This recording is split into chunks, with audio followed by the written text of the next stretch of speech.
A quick favor before we start, if you love the Blueprint podcast, please rate and review us wherever you listen. It makes a huge difference. Thanks and enjoy the episode. Welcome to the Blueprint Podcast, where we throw out the old blueprint so you can become who you were always meant to be. I'm your host, Jason Smith, and if you haven't already, make sure you click the subscribe button and share this podcast with your friends on social media and tag me in it at JBirdFit. Today, I have a very special guest for you, Garrett Wood. Garrett is a National Board Certified Health and Wellness Coach, Certified Clinical Hypnotherapist, and Executive Function Specialist. With more than 18 years experience, Garrett knows firsthand the hidden toll of burnout, stress, and masking in high-performance roles because he's lived it himself. Now, he specializes in helping high-achieving professionals break free from burnout, chronic stress, and imposter syndrome, creating sustainable success without sacrificing their health, happiness, or relationships. Garrett Wood, welcome to the Blueprint Podcast. Thanks for having me on, Jason. Excited to be here. Yeah, I'm excited to have you. One of the things that you talk about the most, or at least it seems to be, is the burnout that comes along with being a high performer. And I was hoping you could walk us through what that looks like from professionals that are experiencing burnout. Yeah, I think a lot of people have this idea that burnout happens when you can't hack it. That's the people that I work with. They're like, oh, I'm burnt out. I must be a failure. And it's actually, oh, no, burnout is defined by the exact opposite. It actually means that you can continue to perform consistently even when you don't have the resources to do. And you can only do that for so long before you're forced into that state of burnout. And so it really is a testament to how hard they can push themselves. So it's almost the exact opposite of kind of that impression of what they get about what burnout is. Yeah, I can tell you from the perspective of a first responder, because I used to be one, and having worked crime scene as well, there is a period of time where you get into the job, you're into it. You're going, you've gone to the academy. You're so excited. You're prepared. You're doing it. Then all of a sudden you're out in the world. You're having all these experiences. Everything is fresh and new. You can't get enough of it. And you're just super excited to be in this world having these experiences. And then it doesn't take long, about 7 years. You hit that 7-year mark. And then all of a sudden your mindset begins to shift. Things begin to change. You get used to what's happening in the environment. Then there's some other political things that are going on in the background of the bureaucracy of being a first responder. And it's in that space, if you're not careful, if you don't have any skills prior, like self-care activities that you would have for yourself or friendships outside of doing the job, you will find yourself slipping into this place of burnout. So using that as the example, how would you begin to help someone navigate that type of experience? I think you hit on some really key points that don't just show up in first responders, they show up in other industries too. Right. That behind the scenes political bureaucracy piece there, when the organizational values and your personal values come into conflict, that is a big driver for burnout for a lot of people. And there's not a whole lot you can do for that because personal values are such an important part of how we show up. It's where we get meaning and intention out of it. It's how we decide that it's worth the effort we're putting in. And one of the key components of burnout is when those two don't match up, when your effort and the outcomes aren't aligned. And so that piece right there is really interesting to work with, getting into the subconscious a little bit with people with these values that they don't even necessarily know they have. They just see the conflict. They see their heart rate get up. They see the flush face. They see their anger and frustration and irritation show up. And they're like, I'm a professional. I should be able to get through this. What's going on? So calling those out. There's a moral injury associated with it. When you have to do something that's not aligned with your values because of the expectations of your position, in the long run, that is where moral injury comes from. Yeah, it festers over time and grows. And that's where you see a lot of people transition out into something that's more aligned with their personal values because they don't necessarily know they have them until they come into conflict with other ones. Yeah, the other piece of that is I don't think people recognize that you can change a culture from within an organization, but you have to be the person. You have to be willing to go against the grain a little bit. So change always happens by the individual. So anytime you want to see change happen out in the world, it all starts with you. And I was hoping you could expand a little bit on that. That's actually why I like to focus in on working with leaders, because they are actually in a position of power and authority to be able to take care of themselves. And when they do that, it ripples out to the rest of the team that work with them, but also the organization at large. So I've seen a lot more success not doing like this top-down organizational, okay, let's go reset the values of the organization. It's actually the key components and leaders in each department that make the biggest difference. That's mostly where my work focuses on, is on key components and leaders. They reach out individually. They're like, I can't keep doing what I've been doing. Something needs to change. And what that something is for them is a little bit different for everybody. If they're showing up with that values piece, we focus on that. If they're showing up on not being able to maximize their bio budget, sleep, food, nutrition, sure, we can walk down that lane too. But a lot of the times it's these behaviors that show up as like procrastination or perfectionism. And those are usually driven by their subconscious limiting beliefs that they had about it when they'd grown up, and they're showing up. They probably worked for them when they were in high school. They maybe worked for them when they were getting through like college, but now as an adult, they've finally reached the point of diminishing returns, and that belief is actually causing them harm. It's interesting. I think a lot of people listening today, they're really going to identify with that procrastination piece. So how do you help people who are in that place of procrastination begin to exit that emotional state? I love that you called it an emotional state, because that's exactly what it is. It is a way of handling your emotions that are showing up because they're overwhelmed and we don't have a good way of handling our emotions. So procrastination is a way to be able to navigate and avoid some of the intensity of those emotions. Sometimes people use it actually precrastination. I think Adam Grant talks about that at a Wharton School of Business, where you're precrastinating because you're learning or thinking or imagining what the solution could be.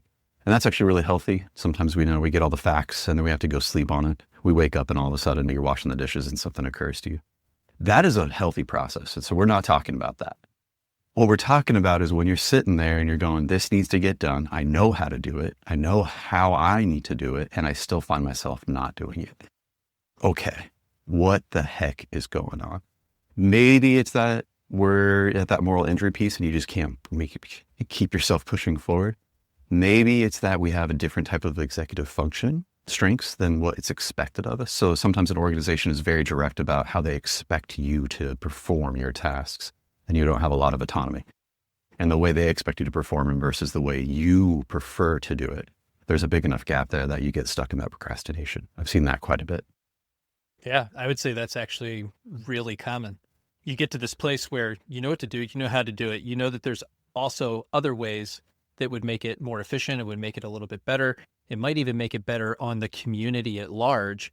And you hit this wall or this resistance that you recognize that it's actually not going to change.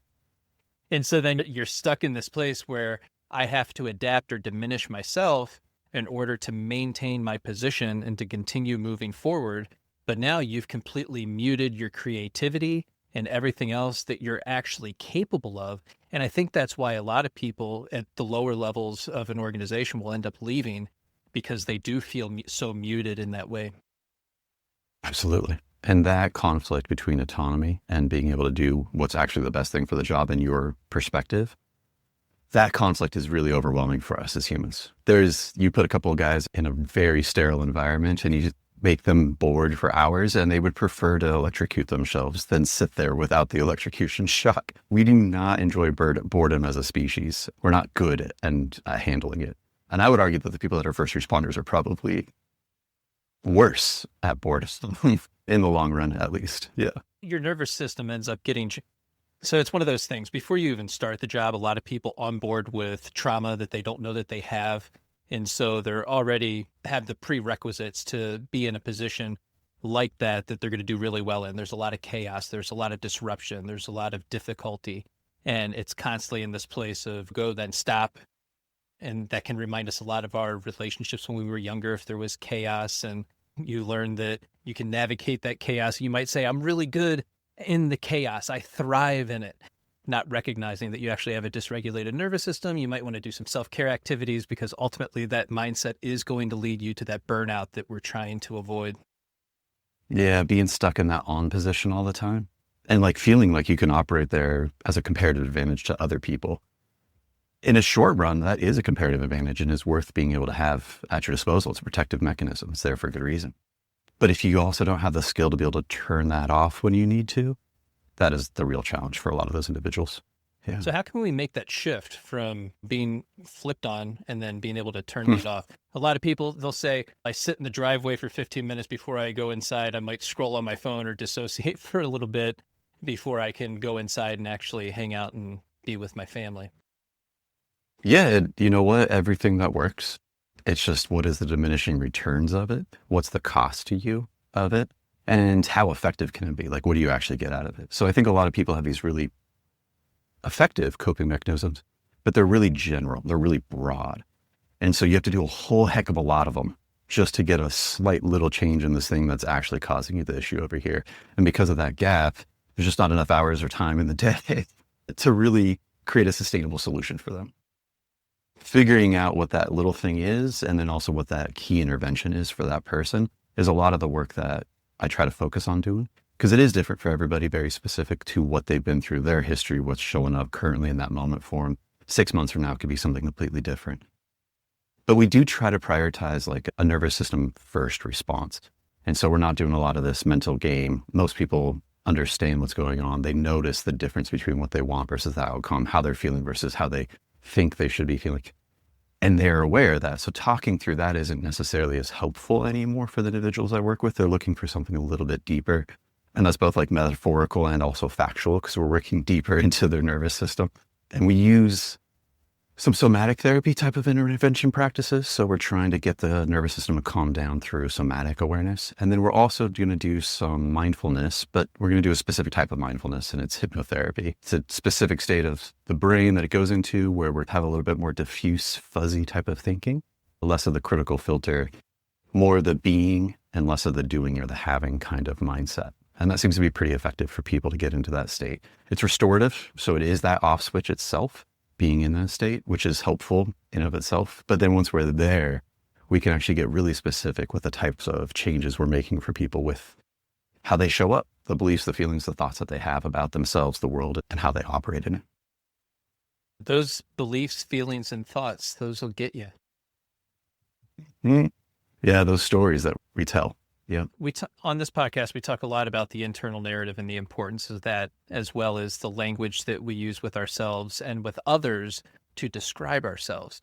So I was hoping you could focus a little bit more on that piece, just the importance of our internal narrative. Yeah, that internal narrative, the vocabulary we use, the things we pride ourselves on. I think it's really interesting because sometimes we'll be given accolades for something that people appreciate about us. But if that's not something we appreciate about ourselves, we just notice the gap there and we go, ooh, that doesn't feel right, doesn't sit right, doesn't feel good. And then the things that we really appreciate about ourselves that no one ever seems to comment on or appreciate or acknowledge. And that gap makes us feel isolated and shameful and alone too. Figuring out how to honor what you care about yourself and appreciate it is really affirming work. It starves off a lot of the intensity of our emotions that seem to be stemming from feelings of shame. And so instead of having to go do all the things, be all the things to all the people, and create this like huge mountain of evidence to disprove this belief we have about ourselves that may not be such a kind belief, we don't have to do all that work. We can actually just be a little bit kinder. There's a lot of evidence out there now about radical self-compassion that seems to be really impactful if we can accept it.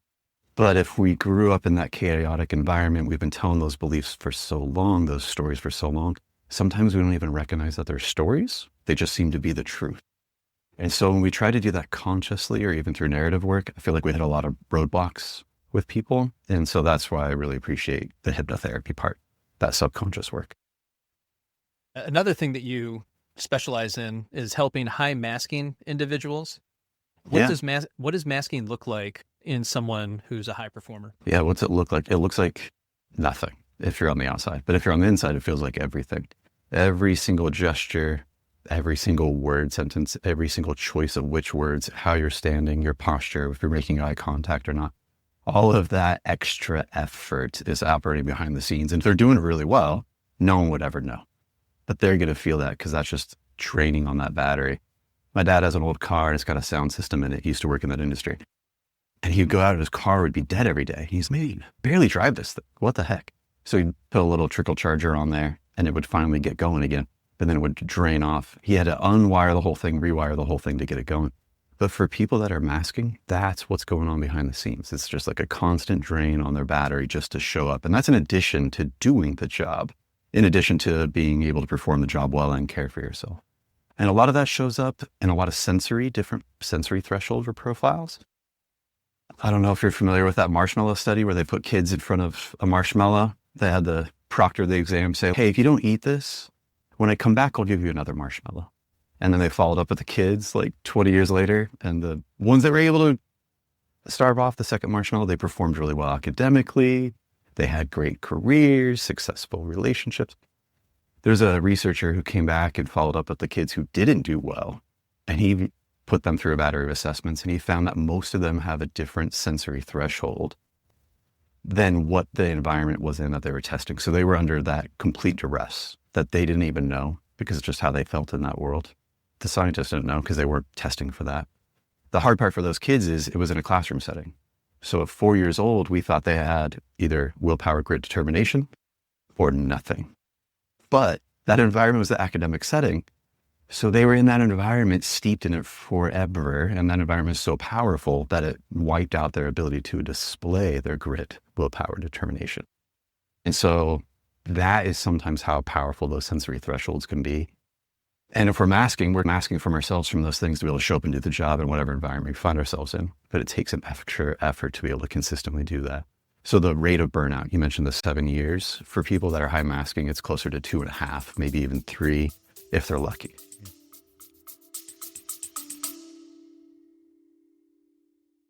Hey, Blueprint listeners, if today's conversation resonated with you and you're ready to truly unlock your own personal transformation, I invite you to explore the Self-Discovery Blueprint. This is where we dive deep into the strategies and insights you need to understand who you are, clarify your purpose, and build the life you're truly meant for. It's the comprehensive guide to your next level growth. You can find out more by visiting my Stand store, link in bio, or in the show notes. And what was a pivotal moment in your own journey that showed you that burnout and stress weren't just part of the job? Yeah, so I worked for a pretty big organization, had been around for a while. And it was a really performance-driven organization. So we were big on bottom lines, P&Ls, and sales goals. And we were watching those numbers every day. It was like a scorecard of a game. Every day you'd show up and see the new report come out where your standing was. And one of my colleagues who'd been with the organization for 20 of their 25 years, he was always leading the board. And he always seemed like he had it all together. He was doing well. I would have my highs and lows. I'd have my own moments, my own back pain, my own frustration and anger that I would take out with everybody around me, including my team.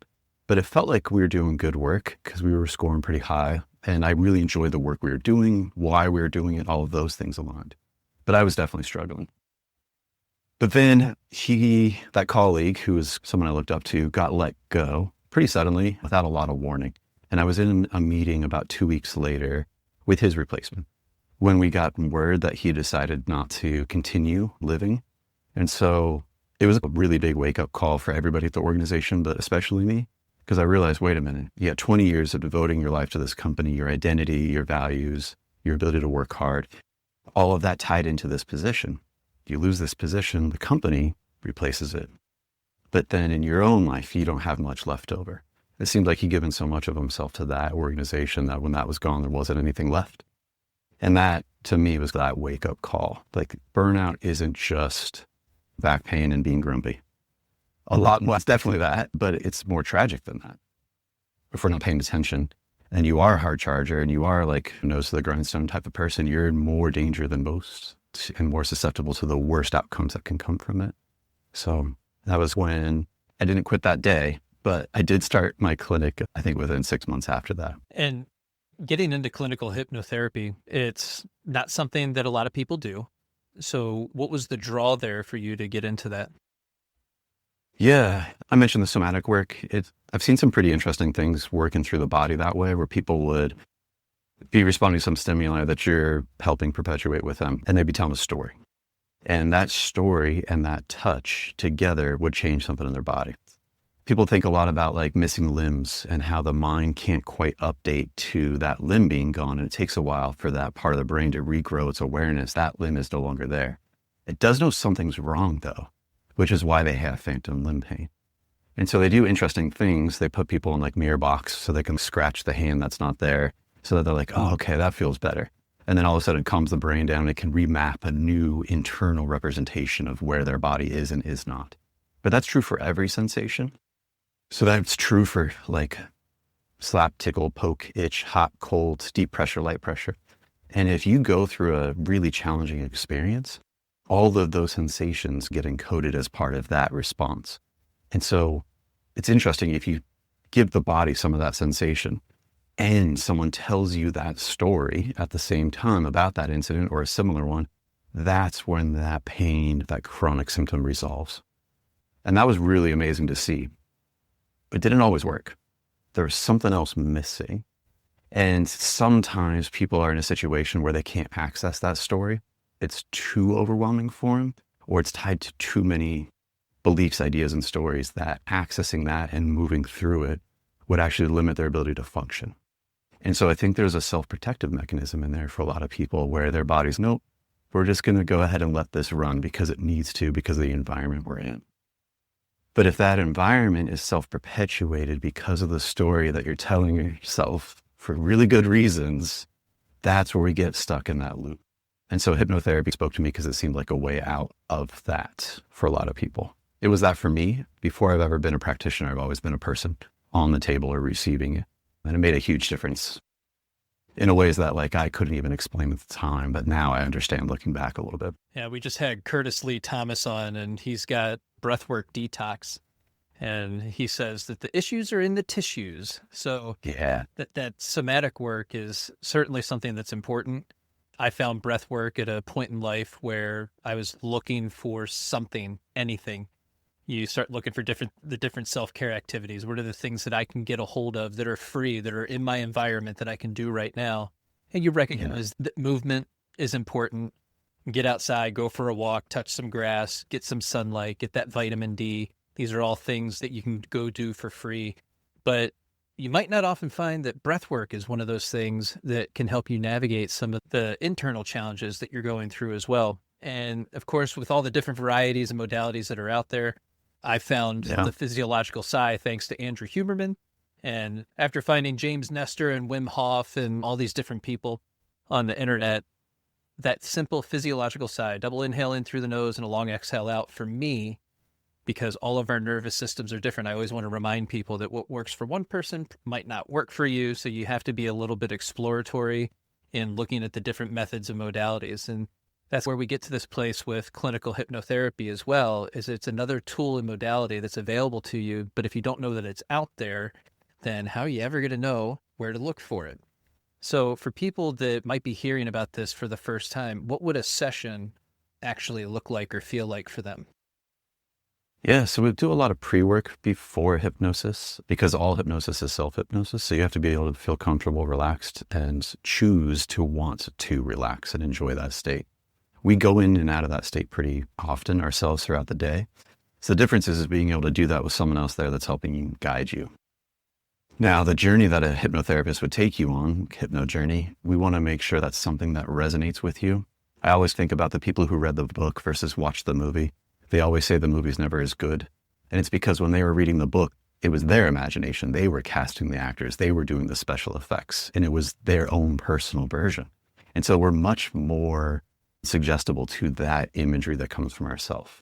So if you were to sit down and tell me a story of all of the good stories where the evidence was in your favor, where you felt worthy, fulfilled, happy, content, those are the moments that we want to capture and make it easier for your nervous system to butt up against, instead of all of the other filters that we have for the negativity bias in our day-to-day existence. And so whatever those stories are for you, those moments, we want to be able to put you into that relaxed, deep, focused state and provide those images back to you. So that when you come out of that state, it's easier to spontaneously experience those things. Not only can we be on, we can also be off. But when we are off, our mind isn't wandering off to the horrible, negative, no good, very bad stories. And instead it focuses on some really nice moments that were actually calming to you and fulfilling, and make it easier to be you in the future, and actually make it easier to find those types of experiences in the future, because story follows state. And so when you're in that state, it's easier to tell a good story. When you're in a stressed out state, it's really easy to find stress everywhere you look. Absolutely. It's so interesting because it also sounds like you're able to reconnect with and anchor in some of the feelings that maybe you missed out on because you were dissociated at a particular time period in your life. I talk a lot about retroactive joy. And when people hear that, they're like, what is that? Yeah. I made it up. It was one of those things that I realized that all throughout my childhood and young adulthood, I had this ability to just go into the back of my head and not really be present in the moment. I'm present. I can acknowledge things that are going on, but I'm also very much in the very back of my head having these experiences. So there was a lot of like memory loss associated with that because I wasn't really tuned into the moment. I feel like time just disappears on you. What I found for myself is that through meditation, laying on my back with my knees up, eyes closed, focusing on my breath, I could go back to these different moments in time. And I like using my master's degree graduation as one of those moments because it's like I didn't allow myself to have the feelings that went with that. It was just a day. I went through it. I got hooded. I grabbed the thing and I sat down and that was it. And I never felt the pride or the happiness or the joy or the acknowledgement of how much hard work went into actually accomplishing that task. It was a lot of hard work. There was a lot of sacrifice. There was a lot of difficulty associated with that. But I was also working a full-time job, working overtime. And so there were a lot of other considerations at the time. When you're sitting in that meditative process, you can look back on those moments and you know what joy is supposed to feel like. And so you can replay it in your mind and actually go through the experience with your friends, your family, and then anchor in that feeling of joy from that past experience. 100%. And what a great hypno journey you taken yourself on through that experience. That's exactly the type of things we're talking about.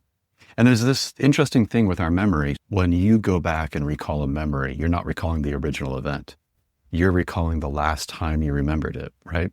And so every time you're pulling up that document, you're editing it with the current story, the current state, the current feeling. So you talk about anchoring in all those positive things and then letting that memory go back and make it a positive. All of those experiences that you had in that moment when you made that new memory is what your body goes and recalls the next time. And so that memory reconsolidation process is what you perfectly described, is a really powerful tool for increasing every positive association that you need to live like a healthy, well-balanced, like life full of well-being. And if you skipped out on it the first time around for really good reasons, it's nice to know that you don't have to miss out on that forever, that you can go back. You can't change the moment, but you can change the memory about the moment. And that's a really powerful tool to do it. It's also the importance of gratitude in your life. And you can't get there until you get there, right? So if you didn't have it then, you're not going to feel it then. But as we go through this journey of self-discovery, you find yourself in this new position where you might be in the present moment looking for all the things that you have gratitude for.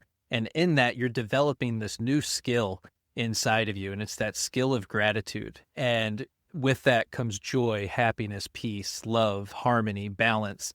And that's really what you're drawing from, is what you've taught yourself or learned and earned in present day, and then utilizing that in the past because you didn't know what it felt like because you've never experienced it before.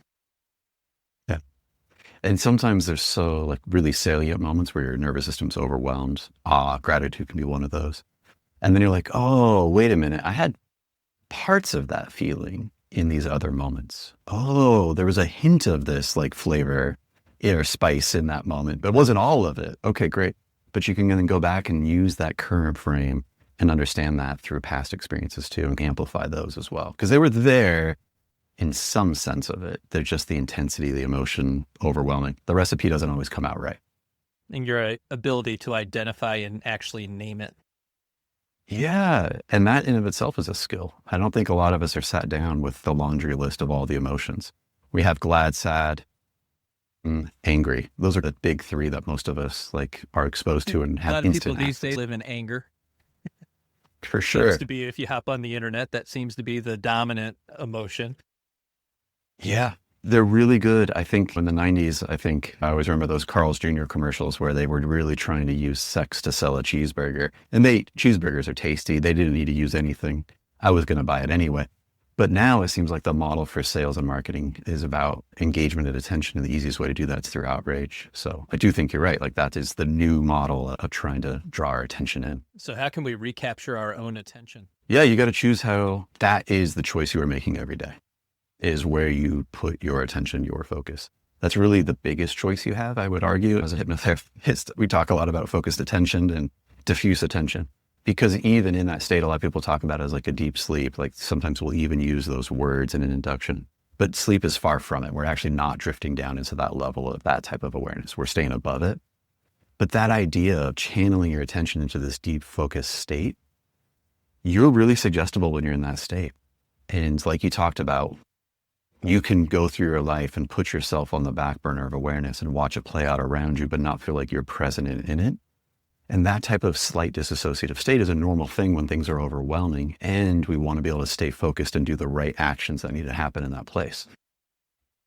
But there is a little bit of a gap there of fully experiencing it. That diffuse state is a level of hypnosis, but it's also one where we're really focused and aware and really suggestible to what can or cannot, or what should or should not happen to us. And so it's where we start making those stories. It's almost like we're editing in real time as the narrator, as the writer that's writing the narrator's voice of the person that's experiencing the thing. We're doing that level metacognition in that experience. And that, if we're online and we're scrolling and we're in that state, I would argue that's a very dangerous environment, because you have no idea. You are in no way control what's going to be on that next video. Just not. And that's dangerous. It's so interesting because you also experience that feeling of hypervigilance. And in that, it's almost as if time slows down. And then you can very much narrate everything that's happening in that moment. And you might be in a very serious situation asking yourself, why is this happening? How is this happening? What is going on right now? What does this even mean? How did I even get here? And it's so interesting to be going through that experience while in this hypervigilant state. Another super focused state, that would be like, so a lot of people think of hypnotherapy as this relaxive state, deep, relaxed, focused state. And it is. And it's also, like you just talked about, the hypervigilant state. So if you're a performer, my favorite is the basketball players, because they do this where they're going to throw a free throw and they know that a lot rides on this performance of this.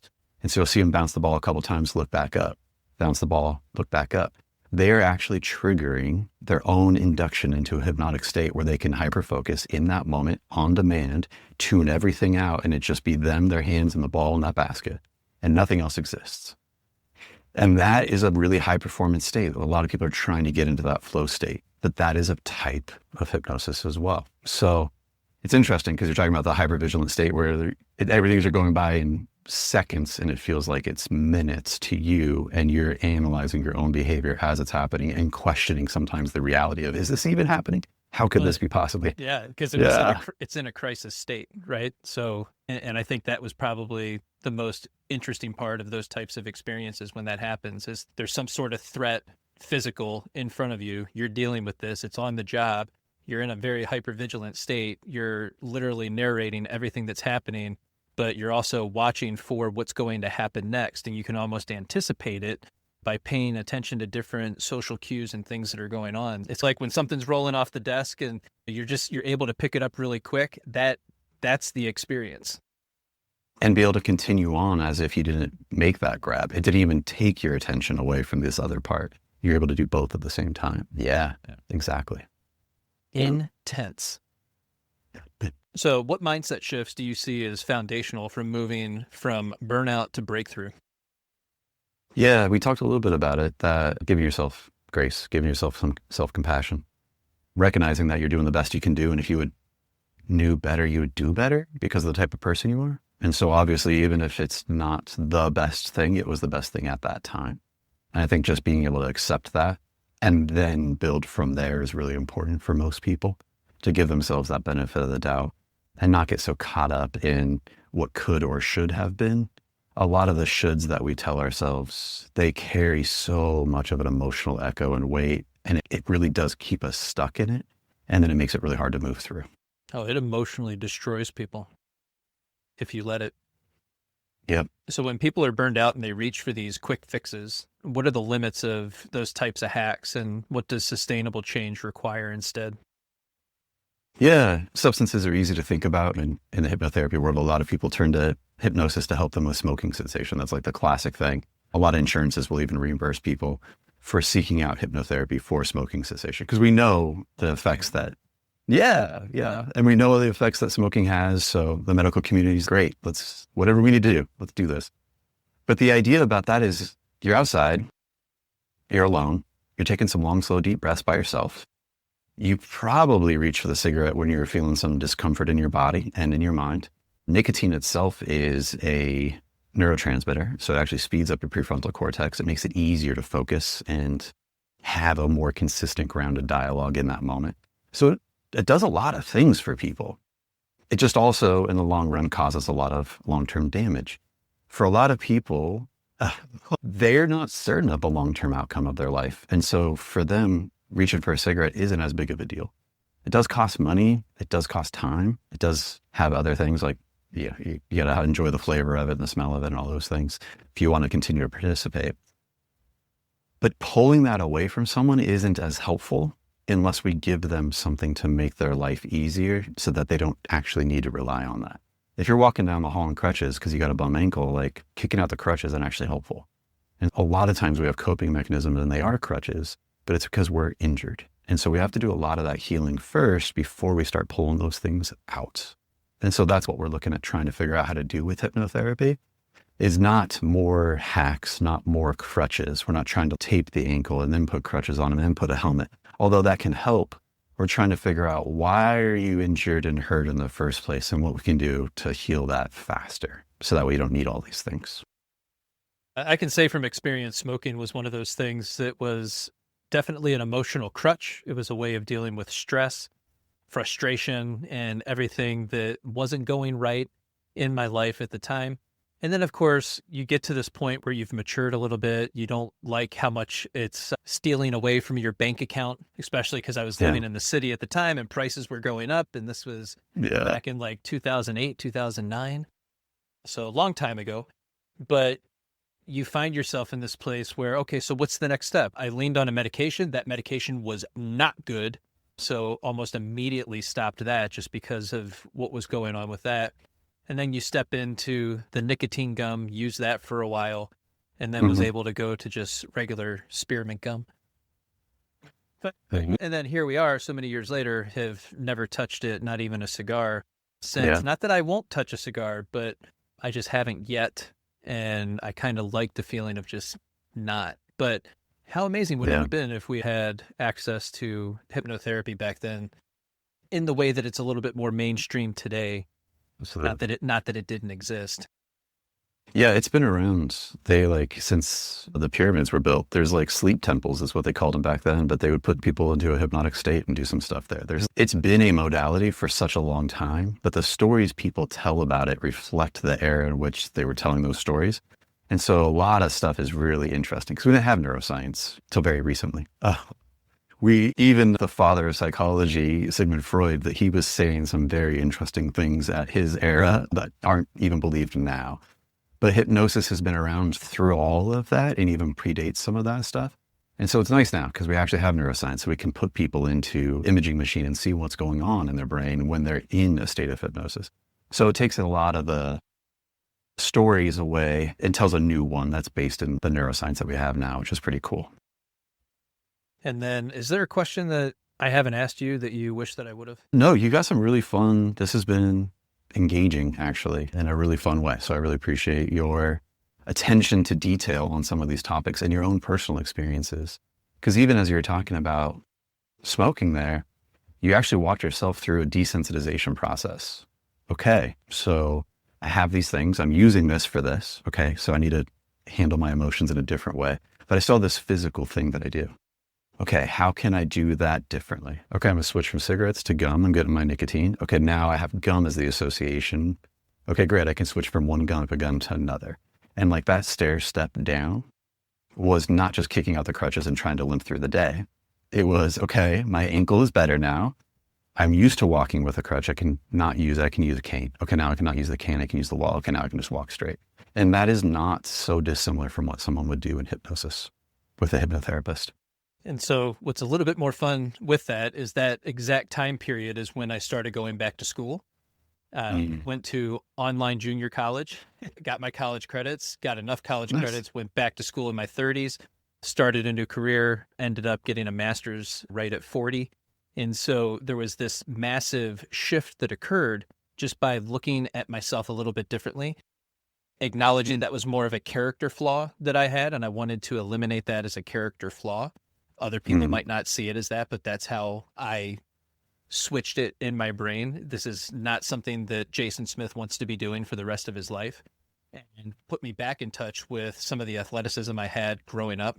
So I started going to the gym, taking care of myself, eating right, all these different lifestyle choices that then snowballed and had a compounding effect over a long period of time to create a completely different version of myself today. Somebody that knew me 10 years ago, they would not even come close to recognizing me today. And that's the power and the benefit of allowing yourself to go through those things. So I encourage people, get yourself into some hypnotherapy. If that's not for you, there's so many other modalities out in the world. Yeah. And even in that story, you said, this isn't what I want for Jason anymore. This is not who he is. He's a different person than this. And that change in identity then rippled out to everything else. That is the key kind of components, that cornerstone of the arch, whatever we want to call that, the linchpin, whatever we want to call that. If it starts with that identity piece, the rest of the change does feel like a snowball gathering size as it rolls downhill versus like the Greek Sisyphus guy pushing the rock up the hill and having it roll down all the So thanks for sharing that. I always talk about the importance of knowing yourself. You have to know and trust yourself. And if you can get to that point, but the main way you're going to do that is take your personal power back from all the places that you give it away to so freely. And you have to acknowledge where those places are and then allow yourself to begin that separation process and the education process to know who you really are. Yeah. Knowing, liking, and trusting. Yeah. 3 distinct little processes there. And if you don't do it for yourself, you're going to be in trouble. Yeah. Yeah. Absolutely. You're going to suffer for the rest of your life. You will suffer. Garrett, I can't thank you enough for being here today, man. Tell everybody how to reach you and work with you. Yeah, if they're interested, they could follow me on LinkedIn. It's Gnosis Therapy. That's with a silent G, so it's GNOSIS Therapy. Same thing on Instagram, if they're on Instagram, or if they're on the World Wide Web, if they've ever heard of that, it's www.gnosistherapy.com. So consistent all around. And if you want to shoot me an email, it's my first name, Garrett, 2 R's, 2 T's, @gnosistherapy.com. And guys, be sure to check out the show notes because all of this is going to be linked down below.